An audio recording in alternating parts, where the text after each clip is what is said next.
Bapak, Ibu, Saudara-saudara yang sama dikasihi oleh Tuhan, selamat pagi dan selamat berjumpa kembali melalui renungan pagi.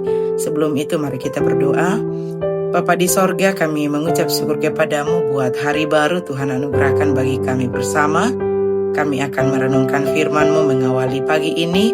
Berkati kami, pimpin kami mengerti dan memahami firman-Mu menjadi bahagian kami. Dalam nama Tuhan Yesus kami berdoa. Amin.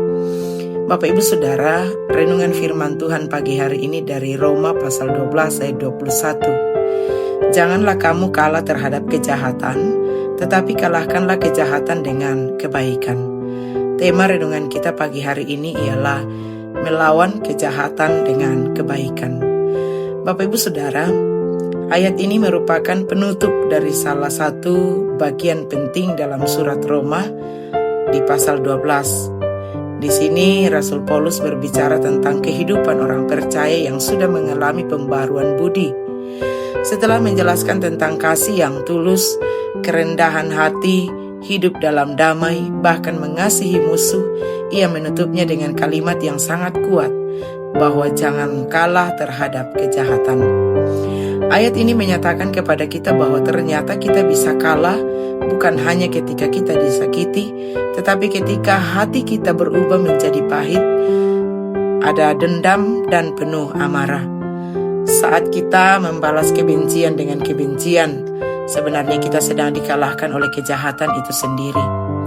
Kejahatan tidak selalu berupa tindakan besar. Kadang itu berupa kata-kata yang melukai, sikap yang tidak menghargai, fitnah, pengkhianatan, dan sebagainya. Dan respon alami manusia adalah membalas dengan melakukan hal yang sama. Dengannya kita kalah dengan kejahatan. Akan tetapi firman Tuhan berkata jangan kalah. Pertanyaannya adalah bagaimana caranya supaya kita tidak kalah?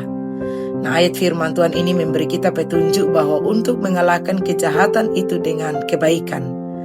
Kalahkanlah kejahatan dengan kebaikan, kata firman Tuhan. Nah, ini bukan kelemahan. Ini justru kekuatan rohani. Dunia berkata, balas supaya jerah.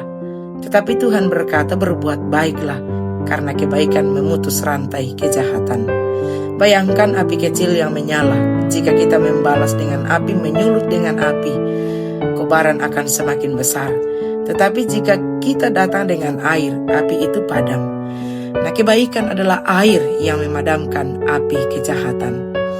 Bapak, Ibu, Saudara, mungkin hari ini ada yang menyakiti hati kita. Ada perlakuan tidak adil, ada ucapan yang menusuk. Firman Tuhan tidak menyangkal rasa sakit itu. Tetapi Tuhan mengingatkan, jangan biarkan hatimu dikuasai oleh hal itu. Ketika kita memilih mengampuni, kita sedang menang. Ketika kita memilih tetap berbuat baik, kita sedang menang. Ketika kita menolak membalas, kita sedang menang. Nah, ini bukan berarti kita setuju dengan kejahatan. Bukan berarti kita lemah, tetapi kita percaya bahwa Allah adalah hakim yang adil, dan tugas kita adalah tetap hidup dalam terang. Ingat bahwa Yesus sendiri menang bukan dengan pedang, tetapi dengan kasih.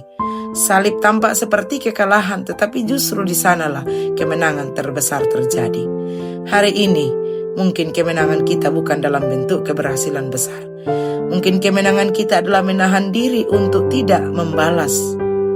Mungkin kemenangan kita adalah tetap mendoakan orang yang melukai kita. Dan percayalah, setiap kali kita memilih untuk melakukan kebaikan, kita sedang mencerminkan hati Kristus. Karena itu, jadilah pemenang dalam hal melawan kejahatan, bukan dengan melakukan hal yang sama atau membalas, tetapi dengan kebaikan. Saat hati kita ingin membalas, ingatlah untuk memilih melakukan kebaikan. Amin. Atas firman Tuhan, mari kita berdoa. Bapa di sorga, terima kasih untuk kebenaran firman-Mu. Kami boleh renungkan bersama sejenak di pagi hari ini.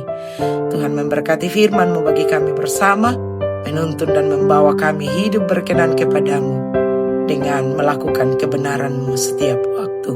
Berkati dan pelihara kami semua menjalani hari ini. Kami berdoa mengucap syukur dalam nama Tuhan Yesus. Amin. Bapak, Ibu, Saudara yang kekasih di dalam Tuhan, selamat pagi bagi kita semua, selamat beraktivitas, Tuhan memberkati.